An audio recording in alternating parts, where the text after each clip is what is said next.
ಕೆಲವೇ ಕ್ಷಣಗಳಲ್ಲಿ ನೂತನ ಮಂತ್ರಿಗಳಾಗಿ 19 ಜನ ಪ್ರಮಾಣ ವಚನ ಸ್ವೀಕಾರ ಮಾಡೋದಕ್ಕೆ ಲೋಕಭವನದಲ್ಲಿ ಎಲ್ಲವೂ ಕೂಡ ತಯಾರಾಗಿದೆ. ಬಟ್ ಪ್ರಮಾಣ ವಚನ ಸಮಾರಂಭಕ್ಕೆ ಬರ್ತಾರಾ ಸಿದ್ದರಾಮಯ್ಯನವರು ಅಂತ ಪ್ರಶ್ನೆ.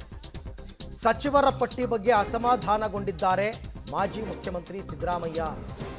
ಆಪ್ತರಿಗೆ ಸಚಿವ ಸ್ಥಾನ ಕೈತಪ್ಪಿದ್ದಕ್ಕೆ ಬೇಸರ ವ್ಯಕ್ತಪಡಿಸಿದ್ದಾರಂತೆ ತಮ್ಮ ಆತ್ಮೀಯರ ಜೊತೆಯಲ್ಲಿ. ಇನ್ನು ಕಾವೇರಿ ನಿವಾಸದಲ್ಲೇ ಇದ್ದಾರೆ ಮಾಜಿ ಮುಖ್ಯಮಂತ್ರಿಗಳು. ಬರ್ತಾರಾ ಇಲ್ವಾ, ಹೊರಡ್ತಾರಾ ಇಲ್ವಾ? ಅವರು ನಾನು ಕೊಟ್ಟಿದ್ದೇ ಒಂದು ಪಟ್ಟಿ ಆಯಿತಾ, ಅವ್ರು ಕಳಿಸಿರೋದೇ ಇನ್ನೊಂದು ಪಟ್ಟಿ, ನಾನು ಹೇಳಿದವರಿಗೆ ಕೊಟ್ಟೇ ಇಲ್ಲ ಅಂತೆಲ್ಲ ಅಸಮಾಧಾನ ವ್ಯಕ್ತಪಡಿಸಿದಾರಂತೆ.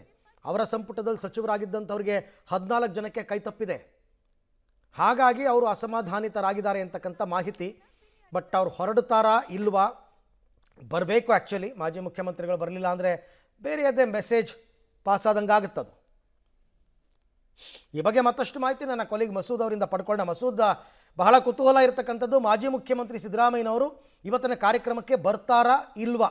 ಈಗೇನಾದ್ರು ತಯಾರಿಗಳು ನಡೀತಾ ಇದೆಯಾ ಹೊರಡೋದಕ್ಕೆ, ಹೇಗೆ?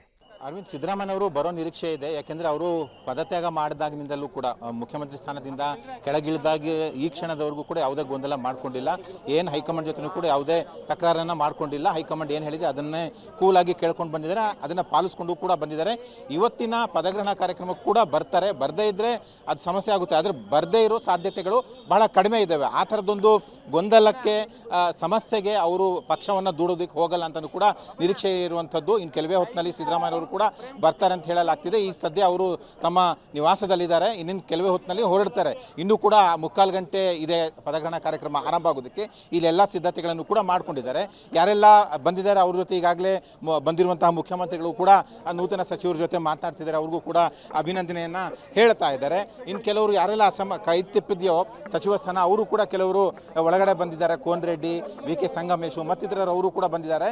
ಇನ್ನು ಉಳಿದವರು ಪ್ರಮುಖ ಪ್ರಬಲ ಆಕಾಂಕ್ಷಿಗಳು ಯಾರೆಲ್ಲ ಇದ್ರು, ಯಾರೆಲ್ಲ ಬಂಡಾಯ ಸಾರಬೇಕು ಅನ್ನುವಂಥ ತೀರ್ಮಾನ ಮಾಡ್ಕೊಂಡಿದ್ದಾರೆ, ಸಿದ್ಧತೆ ಮಾಡ್ಕೊಳ್ತಾ ಇದ್ದಾರೆ. ಅವ್ರು ಯಾರು ಕೂಡ ಬಂದಿಲ್ಲ. ಎಲ್ಲರೂ ಕೂಡ ಟಿ.ಬಿ. ಜಯಚಂದ್ರ ಅವರ ನಿವಾಸದಲ್ಲಿ ಸೇರ್ತಾ ಇದ್ದಾರೆ, ಸಭೆಯನ್ನು ಮಾಡ್ತಿದ್ದಾರೆ, ಮುಂದಿನ ನಡೆ ಬಗ್ಗೆ ಚರ್ಚೆ ತೀರ್ಮಾನಗಳನ್ನು ಮಾಡ್ತಾ ಇದ್ದಾರೆ. ಸದ್ಯಕ್ಕಂತೂ ಬಹುತೇಕ ನೂತನ ಸಚಿವರು ಬಂದಿದ್ದಾರೆ. ಪದಗ್ರಹಣ ಕಾರ್ಯಕ್ರಮಕ್ಕೆ ಕ್ಷಣಗಣನೆ ಆರಂಭ ಆಗಿದೆ. ಮುಖ್ಯಮಂತ್ರಿಗಳು ಕೂಡ ಬಂದಿದ್ದಾರೆ. ಮಾಜಿ ಮುಖ್ಯಮಂತ್ರಿ ಸಿದ್ದರಾಮಯ್ಯನವರ ಆಗಮನಕ್ಕೆ ಎಲ್ಲರೂ ಕೂಡ ವೆಯ್ಟ್ ಮಾಡ್ತಾ ಇದ್ದಾರೆ.